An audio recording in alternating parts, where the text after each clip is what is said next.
Tenía apenas 19 años cuando me puse el casco por primera vez. No sabía si iba a volver, y eso no me hacía menos soldado, me hacía más humano. Era 1982 y un país entero se preparaba para defender algo más que un territorio. Nuestra historia, nuestro honor, nuestra soberanía.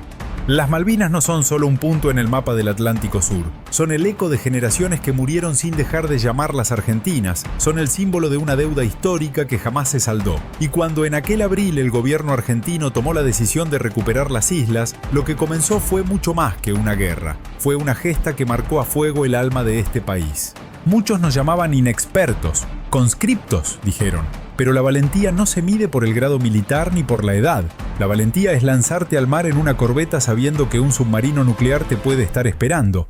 Es volar un Skyhawk sin radar, a ras del agua, con bombas de la Segunda Guerra Mundial y sin saber si vas a poder volver. Esta es mi historia, nuestra historia. La de los que estuvimos allí, la de los que no volvieron, y la de los que 40 años después seguimos diciendo: las Malvinas fueron, son y serán argentinas.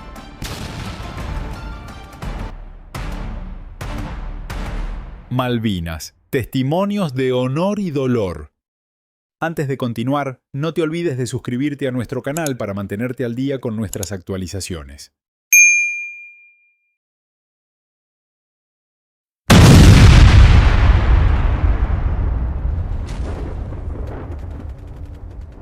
Historias del tiempo. Era de noche.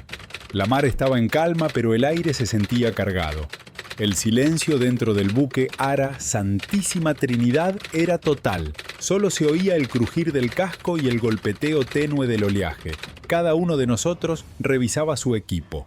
Chaleco, munición, linterna de señales. Teníamos claro que íbamos a recuperar lo que era nuestro sin disparar una sola bala. La Operación Rosario había sido planeada con precisión quirúrgica. El objetivo: tomar Puerto Stanley, la capital de las islas, capturar al gobernador británico y forzar una rendición pacífica. A cargo de la operación estaba el contraalmirante Carlos Busser, un estratega frío, calculador y profundamente nacionalista. La orden era clara: actuar con firmeza pero con respeto.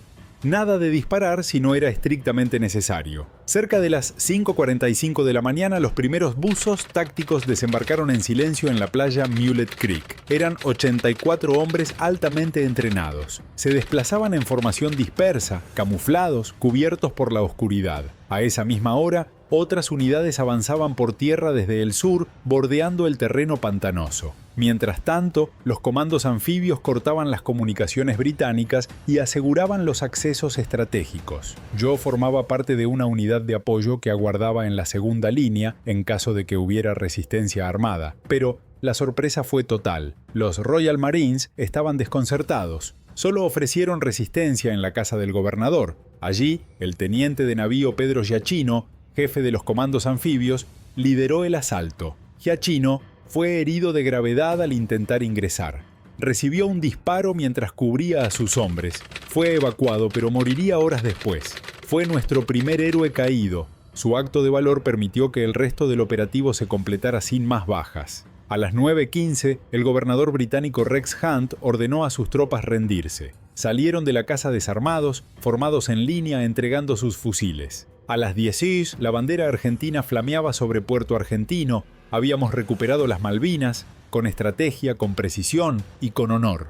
En Buenos Aires, la noticia fue recibida con euforia. Cientos de miles salieron a las calles. Por primera vez en años, la dictadura militar recibía el apoyo del pueblo. Pero nosotros, los que estábamos ahí, sabíamos que esto era solo el principio, porque recuperar las islas era una cosa. Sostenerlas era otra muy distinta. Recuperamos las islas con honor, sin odio, sin saña, pero también sin ilusiones. Sabíamos que el imperio no iba a permitirlo. Y cuando uno desafía al imperio, la historia se escribe con fuego.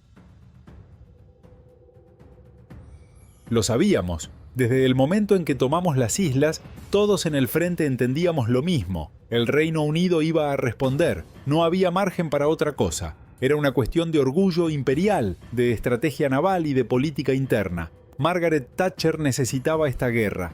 tanto como nosotros deseábamos evitarla. El 5 de abril, la flota británica zarpó desde Portsmouth. No era una respuesta diplomática, era una movilización militar total. Más de 100 buques, incluidos 2 portaaviones, destructores, fragatas, buques logísticos y submarinos nucleares. Una fuerza de combate comparable a las grandes campañas del siglo XX. El imperio se ponía en marcha. El eje de la operación británica era su capacidad naval y aérea. Con el HMS Hermes y el HMS Invincible al frente, el Reino Unido desplegó escuadrones de Sea Harrier equipados con misiles AIM-9L Sidewinder, capaces de fijar blancos desde cualquier ángulo. Un lujo tecnológico que nosotros, en 1982, no teníamos. Los submarinos nucleares HMS Conqueror y HMS Spartan avanzaban en sigilo por el Atlántico. Su misión era clara: patrullar, espiar, interceptar. El Conqueror ya seguía de cerca al crucero Ara General Belgrano, aunque nadie lo sabía aún. El cerco comenzaba a cerrarse.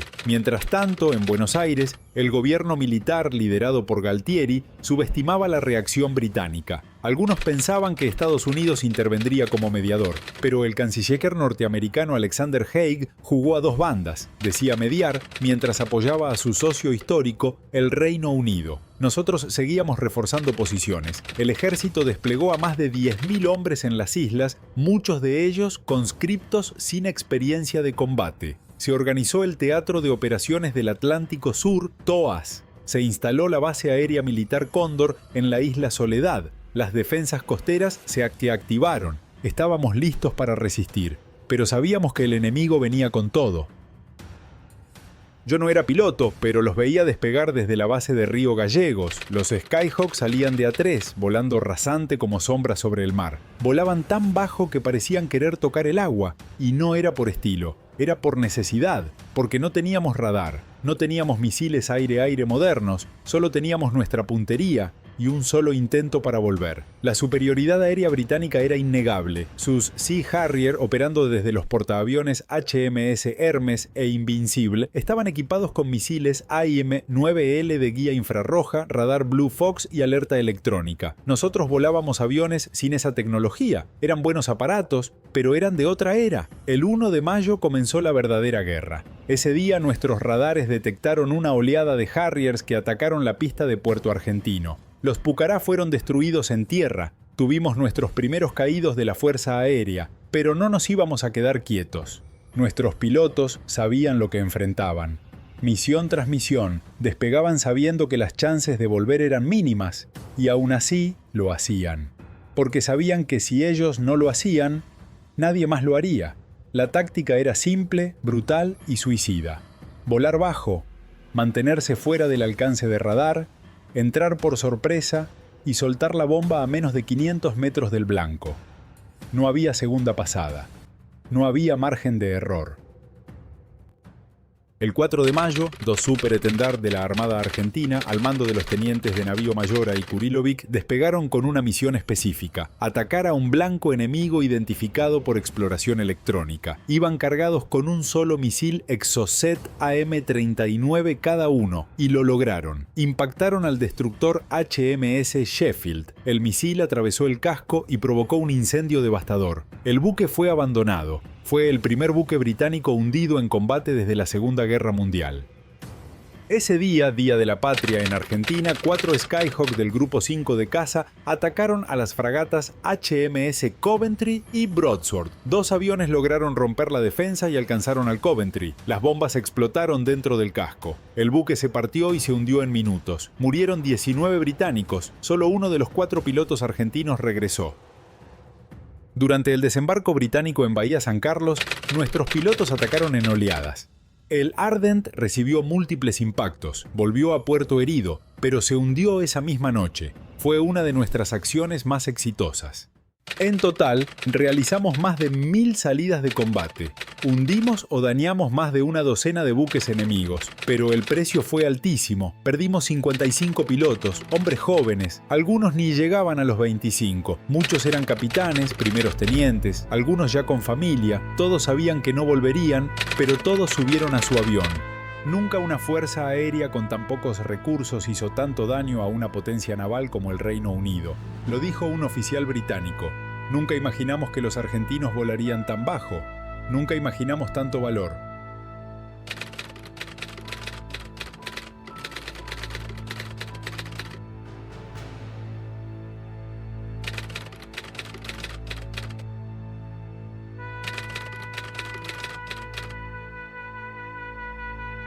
Cuando vuelvas a ver un Skyhawk viejo en un museo, no lo mires como un aparato, míralo como una tumba volante, porque ahí volaron hombres que sabían que no volverían, y aún así volaron. El mar estaba en calma ese domingo 2 de mayo. Desde el puente de mando del ARA General Belgrano, el panorama parecía rutinario. Éramos más de 1000 hombres a bordo, muchos jóvenes. Algunos jugaban a las cartas, otros escribían cartas a casa. Nadie imaginaba que ese día se convertiría en uno de los más trágicos de la historia naval argentina. El Belgrano navegaba fuera de la zona de exclusión total, a más de 230 millas náuticas al sur de las Malvinas. No estaba en misión ofensiva. Era una patrulla disuasiva, una estrategia para presionar desde el flanco sur en caso de una invasión. Pero el Reino Unido ya había tomado una decisión, sin previo aviso, sin mediación, y con una clara intención política.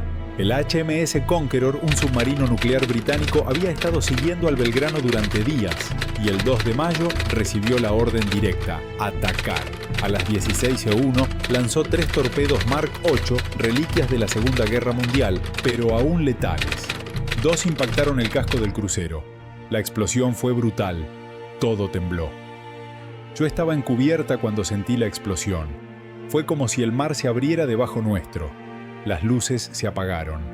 Gritos. Alarma general. Hombres corriendo. El barco comenzó a escorarse.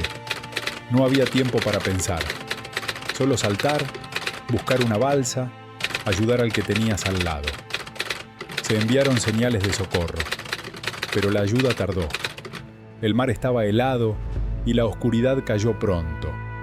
Muchos compañeros murieron ahogados, otros por hipotermia. La espera en las balsas fue eterna. A las 17 horas, el Belgrano desapareció bajo el agua con 323 almas a bordo. El impacto fue devastador, no solo en lo humano, también en lo político. El Belgrano había sido atacado fuera de la zona de exclusión. Era un acto de guerra total, una escalada deliberada. Thatcher necesitaba una victoria rápida para silenciar a su oposición interna, y eligió un blanco perfecto, lento, sin defensa submarina, cargado de jóvenes.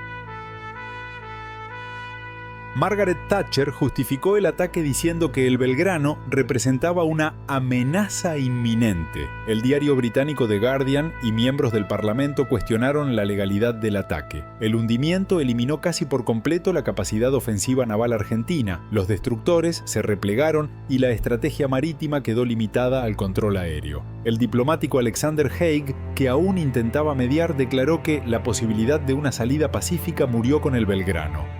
Muchos dicen que con el hundimiento del Belgrano se definió la guerra, no por el resultado militar, sino por el mensaje. Esta sería una guerra sin contención.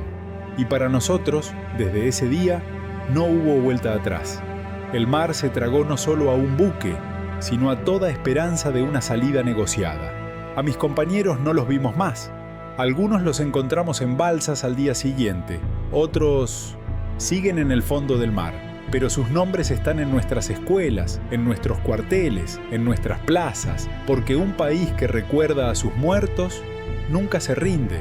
El Belgrano no fue solo un buque, fue un cementerio flotante de esperanzas, y al hundirlo, el imperio dejó en claro que no hay reglas cuando se trata de poder, pero también nos unió más. Nos hizo entender que, frente al fuego enemigo, lo único que nos queda es el valor de mirarnos a los ojos y seguir peleando.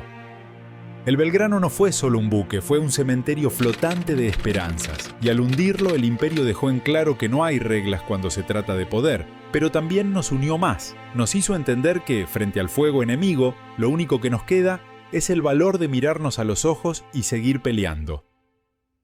La guerra cambió de forma, ya no eran misiles ni fragatas ardiendo. Ahora era el frío, la turba mojada, el barro pegado en los borceguíes y el crujido de un fal que se preparaba para una ráfaga. Ahora la guerra era cuerpo a cuerpo, a bayoneta calada, en silencio, en la noche. Nosotros teníamos los montes, ellos la tecnología. Pero en esas alturas rocosas, con trincheras de barro y visión limitada, la guerra se volvió algo personal. Los británicos querían tomar Puerto Argentino, pero para eso necesitaban pasar por nosotros, y no íbamos a dejarlos. Defendíamos el Monte London, éramos del Regimiento de Infantería 7 Coronel Conde, pibes en su mayoría, algunos con 18 años recién cumplidos. Frente a nosotros venía el 3er Batallón de Paracaidistas británicos, los Red Devils. Eran veteranos de Irlanda del Norte, entrenados para matar. Nosotros éramos conscriptos, pero teníamos coraje. El ataque empezó a las 22 horas, silencio total, hasta que estalló el primer mortero. Luego fue el infierno. Las trazadoras cruzaban el cielo como meteoros rojos. Las ametralladoras MAG cantaban. Y entre todo eso, un rugido humano. El enemigo avanzaba, y nosotros resistíamos con uñas y dientes. Muchos cayeron ahí. El subteniente Juan José Gómez Centurión dirigió la defensa hasta que fue herido. El soldado clase 62, Óscar Poltronieri, conscripto, hijo de peón rural, resistió solo una posición con su ametralladora durante más de 1 hora. Salvó a su unidad. Hoy es el único soldado conscripto vivo con la cruz al heroico valor en combate. Mientras retrocedíamos desde Longdon, otros aguantaban en Tumbledown. Allí estaba el batallón de infantería de marina número 5. Los británicos enviaron al 2º batallón de la Guardia Escocesa con apoyo de Gurkhas. El combate fue brutal. Se luchó casa por casa, trinchera por trinchera, a cuchillo en algunos casos. Fue una carnicería. A pesar de la derrota táctica, resistimos más de lo que esperaban. El avance británico fue retrasado. Cada metro les costó sangre. Y el respeto del enemigo se ganó esa noche. La defensa se replegó hacia Dos Hermanas y luego Wireless Ridge. Desde ahí veíamos Puerto Argentino a lo lejos, como una promesa que ya no sabíamos si íbamos a cumplir. Las bombas caían sin parar. El HMS Avenger disparaba desde el mar. Los Harriers cruzaban como sombras de acero. Aún así, resistimos. Esa noche entendimos que el final estaba cerca. Las posiciones colapsaban. Muchos ya no tenían munición. Otros estaban congelados, heridos o hambrientos. Y aún así, seguíamos. El 14 de junio, el general Mario Benjamín Menéndez firmó la rendición. No había otra opción, no quedaban medios, ni líneas, ni refuerzos. Pero aún en la derrota, había dignidad, porque los que resistimos en los montes sabíamos que lo habíamos dado todo. En esas piedras heladas quedaron nuestras botas, nuestras lágrimas y nuestros muertos. Pero también quedó nuestra historia. Porque un país no se mide por la victoria o la derrota, se mide por el coraje con que sus hijos pelean, y en Malvinas peleamos con el alma. El 14 de junio se firmó la rendición, los combates cesaron, el silencio volvió a las islas, pero era un silencio espeso, lleno de ausencias. Éramos hombres rotos volviendo a casa, cargando mochilas vacías y miradas que ya no serían las mismas. Volvimos sin gloria militar, pero con el pecho lleno de historia. Nos recibió una Argentina confundida, dividida entre la derrota, el dolor y la bronca. Pero también nacía otra cosa, una llama, una conciencia. La certeza de que las Malvinas no eran un capricho político, sino una causa nacional.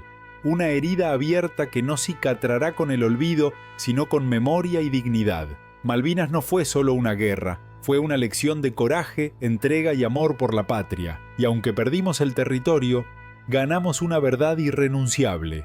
Las Malvinas son, fueron y serán argentinas, porque están en nuestra sangre y en nuestros muertos. Te habló el suboficial principal José Ramón Alcaraz, veterano del Regimiento de Infantería 7 de La Plata. Y si esta historia te hizo hervir la sangre, si sentiste el nudo en la garganta y el orgullo en el pecho, no te vayas sin hacer lo que corresponde. Suscríbete a este canal, Historias del Tiempo, porque acá no se olvida, no se adorna, no se traiciona. Acá honramos a los 649, a los que volvieron con el alma herida y a los que siguen formados en la memoria colectiva. Acá vas a encontrar las batallas que no están en los manuales, pero viven en la piel de un pueblo.